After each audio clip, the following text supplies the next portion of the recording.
So I just got back from overseas and I totally understand how the world works now. I can't believe I was so ignorant. I was like totally clueless.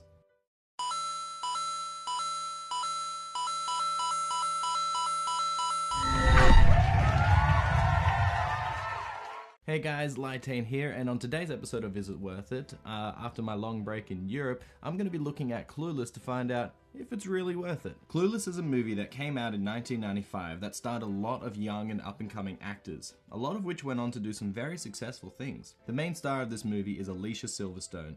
This was her first major starring role, and the world instantly fell in love with her charm and innocence. Clueless is about a bunch of high school students that live in a very rich area. As such, most of them are pretty superficial and wrapped up in lack of a better term, first world dramas. Cher, played by Alicia Silverstone, is one such airhead. After getting some bad grades, she goes on a mission to convince all the teachers to give her better marks. In this, she is very clever in getting what she wants, even though she constantly makes grammatical errors and bad cultural and historical references. Like right now, for example, the Haitians need to come to America. She gets stuck when one of her teachers won't change her grades and she thinks it's because he is unhappy. So she works to get him and another teacher together. She succeeds, and due to the overwhelming happiness, all the students get better grades. This leads to Cher realizing that she was made to be a matchmaker. And when a new student, Ty, played by the late Brittany Murphy, comes to her school, she knows that she is the one that has to give her a makeover and set her up with one of the boys in school. While this is going on, there is plenty of drama going on, like who likes who, people dating, and getting a driver's license. Good quality drama. Cher tries to hook Ty up with Elton, but learns that he doesn't like Ty at all. He likes Cher and tries to hook up with her, but she doesn't like him in any way. And in any case, she is saving herself for the right man. He leaves her in the middle of a bad neighborhood and she gets robbed and ruins her dress. The only person she can think of calling is her ex-stepbrother Josh, played by a very young Paul Rudd. He is a college student studying law and he's helping out Cher's father in a very big case. Cher goes about trying to comfort Ty and get her to hook up with someone else when another new student comes by, a boy named Christian. Cher falls for him straight away and works on getting him to date her. This leads to Josh getting a little jealous, and he, Christian, Cher and Ty all go to the same party. Cher and Christian hit it off and Ty falls for Josh when he is nice to her. After the party, Cher invites Christian over and she hits on him pretty hard.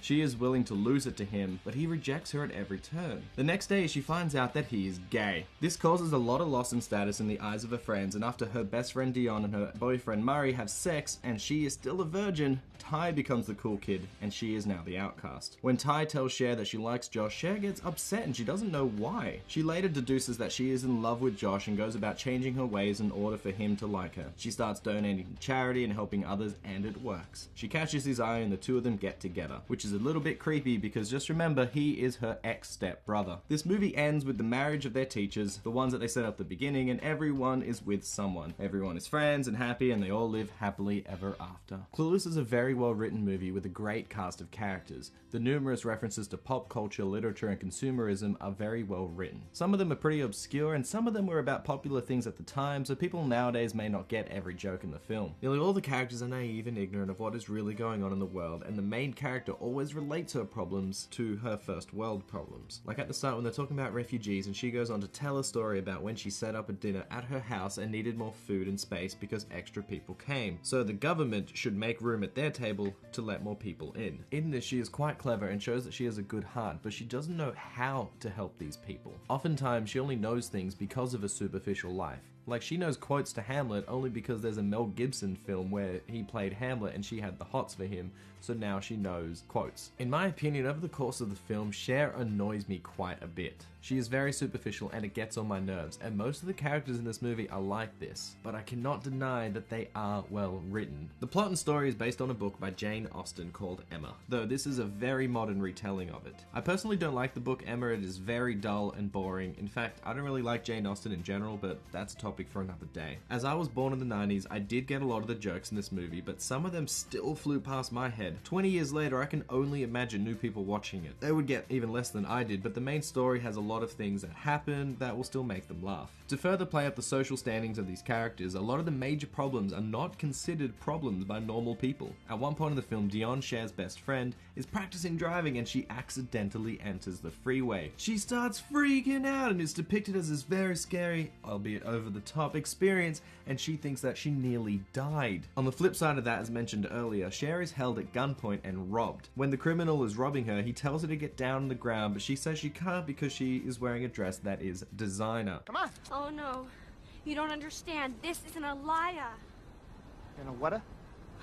It's like a totally important designer. And I will totally shoot you in the head. That is where her priorities lie. After this ordeal, she doesn't even seem affected by it beyond a little bit embarrassed. When she finally decides to change her life and help out the needy, she is very good at it. She inspires others and gets a mass amount of donations. But then she organizes things into strange piles, like instead of just food, it is split up into courses such as entree and appetizers. She even donates caviar. While all these things are noble, it just goes to show how much of a privileged life she leads. The two things that I really do like about this film is Cher's father and Josh. They are legitimately funny in my eyes because they play the straight characters in this entire crazy mixed up world. They are smart and I like the humor that they bring. The other thing that stands out about this film is the fashion. It is both amazing and completely ridiculously stupid. It is truly the most unique thing about this film. Like at the start of the film, Cher is trying to decide what she wants to wear and she has a very old school computer with a program that helps choose her outfit. This is a pretty advanced program, for something coming out of 1995. This movie had such a great fashion influence that the song Fancy by Iggy Azalea is a spoof of this movie where Iggy dressed as Cher and Charlie dressed as Dion. In the end, I will give this movie 2 recommendations. Personally, I'm going to say that this movie is not worth it. I say this because not a lot happens in this film, and a lot of the jokes that are presented in this film will definitely fly over people's heads, especially if people are going to be watching it in today's society. The characters are pretty shallow, and except for Cher, a lot of them don't really get much character growth by the end of the film. A lot of the situations are silly and way over the top, whilst the more serious ones are played down. This is to show the materialistic world that all these people are living in, and it annoys me. I will say, however, that if you have to do this as part of your 11 or 12 HSC and you have to study the book Emma, then watch this film. It is so much easier to watch this film than read that crappy book. But hey, that's just my opinion. Also, to see some of these actors when they were really young, like Paul Rudd, it's pretty cool. Don't forget to like and subscribe, and if you have any comments, like if you enjoyed Clueless or not, then yeah, just write it down below, and I'll see you guys next time. Bye.